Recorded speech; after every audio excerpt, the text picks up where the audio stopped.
going to ban that now. I mean, let's also, well... Save some bans for something else. Is there a... this is one of the few moments where I hope I can make eye contact with Shadow Analyst or even Wolf, one or the other. Why Wolf? Why are you saying those two names together? Because he made the call on the Harith down by gold side the last time. And I'm thinking about how they're going to start bursting people down. I'm thinking about mobility. How do you kind of space yourself in a way away from this Tigreal, yet still be able to make it out of that full barrage? Yeah, so the Harith, right? You turn the full barrage on its head and you hit him with a break-dancing little Leonin, right? Make that Zaman Force, that cardboard box, and yeah, I get it. I'm with it. And they're setting up for it. Again, not only are they trying to choke out junglers, they're taking out possible answers to the Harith because what sucks more than a Poissons right where you set your cardboard box? I couldn't hold it in for that one. Makes sense, right? Makes total sense. The imagery is spot on. Yeah, and they're both dancing in it. They're both dancing in the Zaman Force. Right. You got like the purple streamer lights. Yes. You got the Zaman Force lights. It's a freaking party in there. It is a party. Ooh, Blacklist International decided to get rid of the X-Borg. I can definitely understand where the Boxia is coming from, but the X-Borg as well, it seems very, very clear that they want to make sure that this time, Edward, he's going to be playing an integral part to actually separate the front to back if you do see Apex 47 make a huge engage. What if they ban the Harith here and just super big brain this? Oh, it might be hard because still, again, the traditional matchups are still up in the air. Yeah, would you do that? Would you try to play with that fact that Wherever I go, the Bruno is still out there, even with the Harith? So they say never mind. Ixia plays well against the Bruno, doesn't it? It does, but if you... But it's still OHEB. Yeah, it's still OHEB. It's a situation with the carriers earlier. Okay. Well, they're risking it. They're risking it for the biscuit right now. I think I'm gonna make a hard call here. I'm expecting to see the Beatrix this time around because we got some pretty good setters. He has that too. Exactly. He's got pretty good setters on his side. And if UA wants to get real funky with it to try and go for an implosion play, that could also work too. All right. Not to mention we don't know what Renegade is playing. I'd say, yeah, no, doesn't matter. Both. It's very weird that we go to the second phase when both teams got what they want already. Is this going to be the Estes game? This will be going to be the interesting Estes game? I mean, they could if they want to, but It still could be. It still could be. For Leo. oh boy. Now I don't know how to feel about this overall, right? I was expecting a certain type of gold laner to start coming out, but somebody who is short range, somebody who struggles to trade against the Ixia as well. I'm not 100% on board with it just yet, but let's keep in mind, it scales really well. Yeah, I think the play here is you avoid that matchup as much as possible. You go through the laning phase, play it as fragilely, as carefully as possible, and then you go from there, and then you dodge it. Because again, between the Ixia and the carry is what we call in the business a right-click hero. It's an auto-attack based hero, right? Compared to Ixia, who needs to play these spells. She's very similar to Brody. So, with that said, oh no, here's a Burmese Goose special. Oh, dude, what the Turkish Delight, baby. The Turkish Delight, the Fireflux special, This TNZ. is the layers. TNZ. This is a great comp coming out from Fireflux, right? It's so dedicated. They're filling up the holes here, right? Oh, Ixia, let's combo with Tigreal initially. We've got great peel coming in from Lilia. Oh, let's add some more peel with the glue. Let's be able to pull people out of position. Oh, they're too low. They survived the combo. Send in TNZ. The Turkish Delight is a layered dessert, you know? It's many layers, and that's what Fireflux is bringing here. I need to look it up. I need to look it up. I don't know. I'm saying it is. The Turkish Delight is a very layered dessert, and that's what Fireflux. Don't Google it. Whoa. Oh, that's it. They're going to send over the Hitman to bother TNZ, make his Leomord pick null and void. Hell, even Sunshine's going to have trouble. Yes. You think you're fine planning yourself with the full barrage? No, sir. There is a rabid Hilda out in the bushes waiting to smack you silly. Hilda Hitman. The Hilda Hitman. Hildman. Now, the scary part about this is, let's imagine this. The full barrage comes out, Hitman runs immediately after you. As long as he staggers the Ixia, again, the full barrage is only 4 seconds long. If you can stagger it and only get a couple of shots out, or maybe even, well, dodge the smart helix, you have an opportunity. You have an opening. That's right. But then again, the numbers will see what Fireflux is playing with. And again, conceptually, this is very similar to how they made a lineup that beat Blacklist International in the group stage. This is reminiscent of that Leomord lineup that they had in Game 1. So now, going into the knockouts, we'll see what kind of lessons Blacklist have learned and how they're going to be able to deploy. All right, everybody, coming into game number 2. Blacklist holding the lead 1-0 right now. Can Fireflux upset Destiny? It's going to be Fireflux on the blue side this time, up against Blacklist International, now on the red. I want to see how the tempo is going to be broken, right? Because I think that's going to be by far the most important part of this entire strategy. Because once we see Fireflux online playing as 5, it's a problem. And Renegade, don't tell me he's going to get first blood again. Nope, he's fine. He's still holding on to the Purify. And by holding on to the Purify, it just shows that he's going to be playing with his mechanics. He's going to be playing with instinct. Because between the CC on Apex, between the CC on Sunshine when he procs his skills, nothing can stop him. So he can just as quickly run into a bush, and he's okay. You're sounding more and more super shark pilled here. The man's going with the sprint. He wants to be fast. He wants to be quick. Oh, no. Nice knock up, immobilized. A lot of damage on Renegade there. Renegade. What we say? Ka-chow! Ka-chow! I will say this, Apex 47 is going to be walking in the park with Renegade, I feel like, this whole game. They're just holding hands. He's going to try to keep him next to him, keep eyes on him. But wait a second, a little bit of damage on Sensui here. TNZ going to try to unload Rosa there as well. Sensui goes down. First blood. All right, that one, not so ka-chow. Because again, you're not going to get any defensive or regenerative properties when you go into a bush. So Fireflux knows that. Fireflux leaned hard on Sensui. And this is not a good position. I have to be honest. Blacks International are in trouble. If Renegade dies early, that's fine. But if it's Sensui, oh no, he's going to have a hard time even getting this first turtle. Yeah, and this is just a punish because we did see Sensui use his retribution early, and that was relayed to TNZ. And now, I mean, no, he should be fine, right? He doesn't have a sprint, but oh, wait a minute. He is kind of low, though. Oh! Is that 2? 2 for TNZ? Yes, 2 for TNZ. Renegade timed out his passive. You see how it took a while for his bush to actually give him the shield and the HP regen?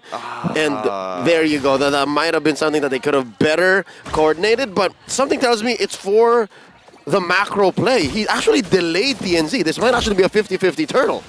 Oh, we'll see how 50-50 it really is going to be, right? Because at the end of the day, one of the few things I'm concerned is when I see a Leomord with kills, with money, in a matter of fact, the faster he scales, the more you don't want to be below 50% HP. That's the Oathkeeper for you. Look at Renegade here, trying to find a way into the back, maybe try to lock onto Rosa during this fight. TNZ as well. Here comes the Steed, though. TNZ can unload a little bit of damage, but Alien able to lock him up. TNZ takes a turtle. That should be all they need, but they want to go for more. Taking down Edward. Oh, no. Sensui brings out the Appraisal Wrath, but pulled back in. Grab, slam, and taken out. Sensui going to be off. It's a 2 for 0 plus a turtle in favor of Fireflux. Okay, something tells me even Sensui was thinking twice about that. As soon as he died at level 3, folks, even before the turtle spawned, Apex in trouble. All right. He should have gone into ADP mode, anti-disaster protocol. But he was playing with fate. He was saying, you know what, maybe we can go 50-50. And look what happened. Yeah, I mean, honestly, you got to give it to Alien. That was a great set by him to allow Apex to get in there with a clean implosion once you get the slam down. But let's look at the hero counters so far, because this is a matchup that, you know, we're seeing more recently other than just the Faramis. And theoretical win rate, 53% in favor of Lily in comparison to the 46% leading into Valentina. Ooh, Apex 47 does get the stun and the knockup onto 2, but Apex 47's going to pay for it. Sensui picking up the kill, but TNZ finds Renegade, finds Rosa. It's 2 for 1 right now, but TNZ wants to stop that, picks up a double kill. He's 4-0-1 right now. Not where you want to see a Leomord. TNZ's eating good, and that is an understatement. This is exactly where you want to be as a Leomord early on. You see, he built his Hunter Strike, and he is #1 gold earner in the game. Under 5 minutes. Only Oheb coming in at second. Now, with that said, how good is this glue? I have to say, good. The glue just draws people and puts them where exactly Apex wants them, especially for Rosa and TNZ to clean up. You're not even seeing Sunshine yet. And all this because, hey, you didn't pick up farmers? That's fine with me. I can get away with this. This is one of the few picks that you need to be worried about as the dive is going to occur on top side. Oh, look at Rosa.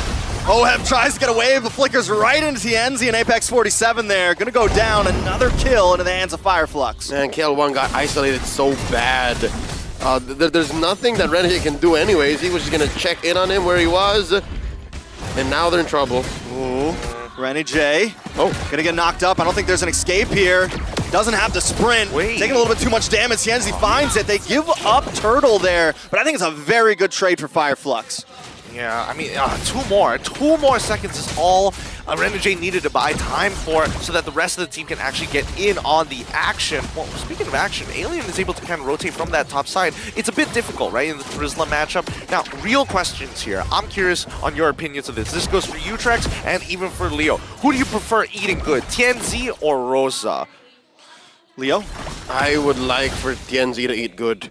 Because Rosa is okay. We've seen Rosa play this Lilia like a janitor, like doing the dirty work, right? Making sure that vision is good, spacing is good, zoning is good. So Rosa needs very little items. For Leomord is out of the meta, so you need as much items on him. I'd say this is worse for Blacklist. And TNZ's eating so good right now that Rosa's perfectly okay with the scraps that are dropped down. There's food for everybody in Fireflux right now. Yeah, I mean, it's evident with the 2.4K lead that they've developed for themselves. 8-2 is the current kill score, and Renegade willing to run underneath the tower to get the heck out of there. Now, Oheb, the oppression is starting to be applied onto him because I think Fireflux have recognized that, okay, it's now that we've kind of dominated the early game, let's stop their late game scaling.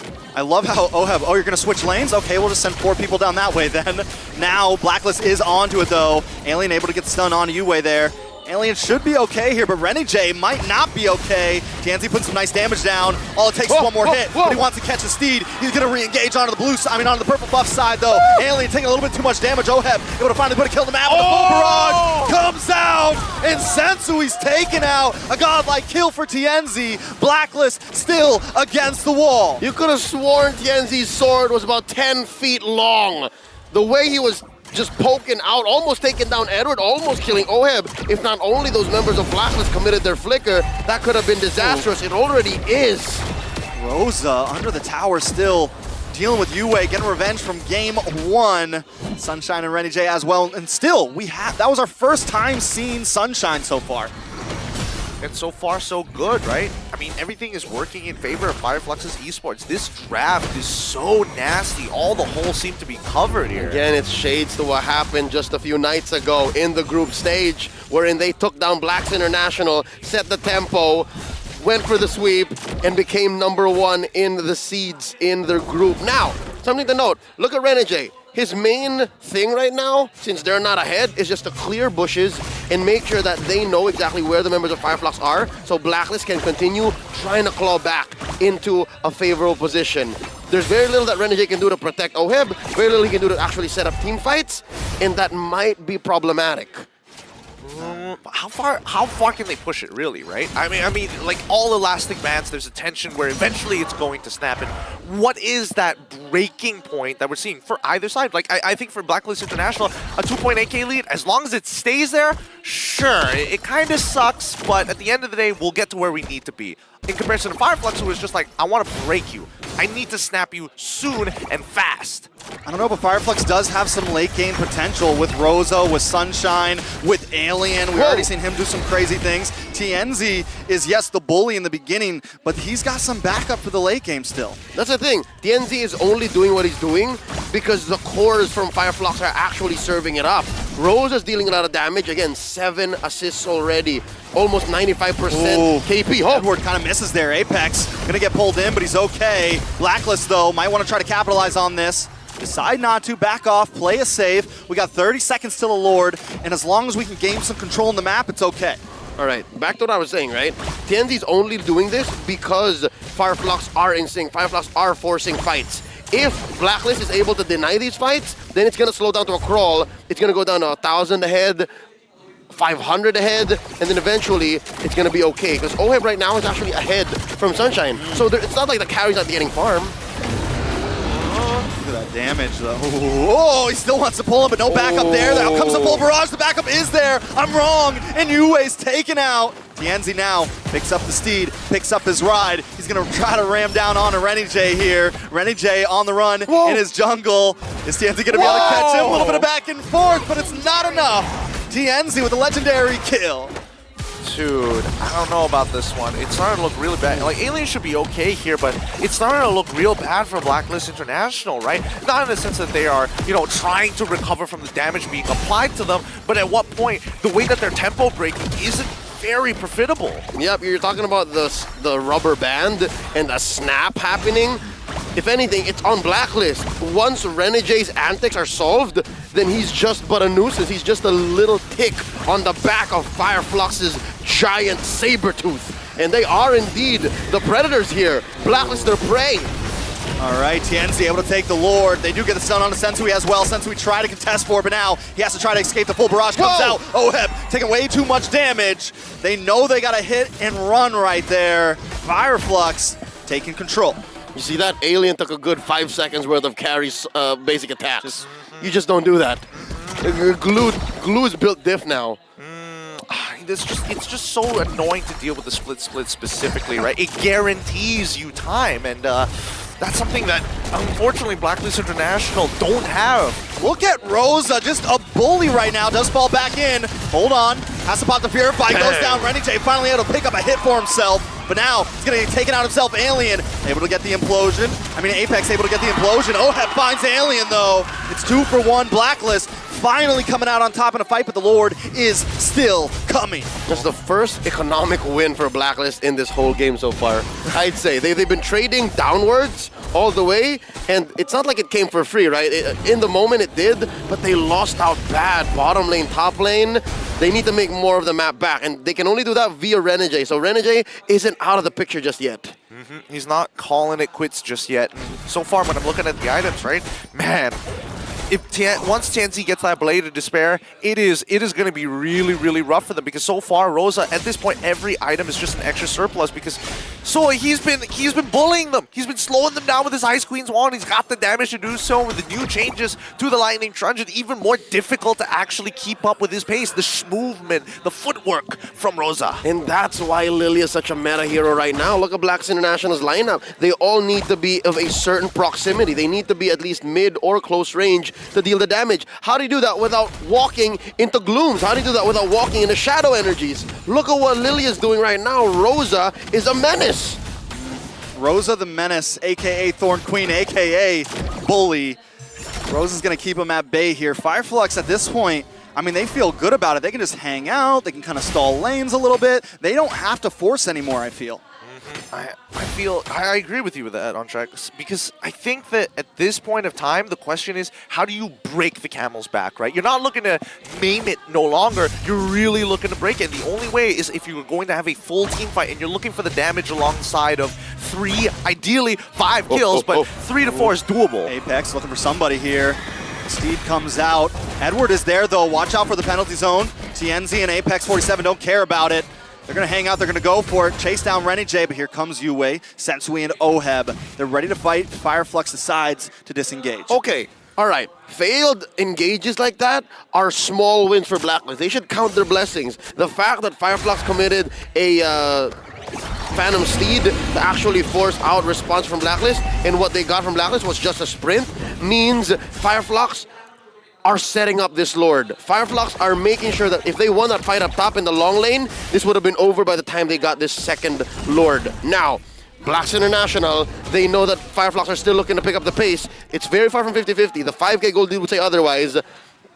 14 minutes in, I'm wondering what Yue is looking at, because Yue, between him and Oheb, I think Yue is the more reliable source of damage. I think Yue, he's looking to drag this game out. The only way to do that is if they secure this upcoming Lord. So I think he's trying to get on top of TNT personally, or at least apply the Terrify so that Sensui can go in for a clean steal. Here's the thing, Yue has that implosion, right? But the way that Fireflux is positioning himself, I feel like he doesn't have as many openings as Apex 47 does. Apex 47 does still have it. I'm waiting for him to blow it out. Alien gonna get taunted up from Sensui, but a lot of damage on Edward. Edward tries to pop the penalty zone, but it's not enough. The full barrage comes out, and he's unloading onto Sensui. Renijay gonna be next. It's 4-man wipeout, a killing spree for Sunshine, and Fireflux aren't even gonna go for the Lord. They're gonna run it down the mid lane. Yep, the call is endable. It's just Oheb left to defend. And looking at the minimap a little longer than I should have, they were setting up for the cleanup with Oheb. It just didn't happen. Oh, Oheb, speaking of cleanup, might just get cleaned up. Able to flicker away, though, over to safety, but the minions are still coming. Can he 1v5? I think it's a little too much to ask right now. Flux Esports take game 2. GG, they even up the score 1-1 in this best of 5, and wow. Well, again, what a composition, something to consider as they move on into game number 3. They gotta either ban that glue out or maybe consider just picking up a farmist to a certain degree. Fireflux is fast. That seems to be where they succeed. That's where they excel. And here in this lineup again, shades of that game 1 draft from the group stage.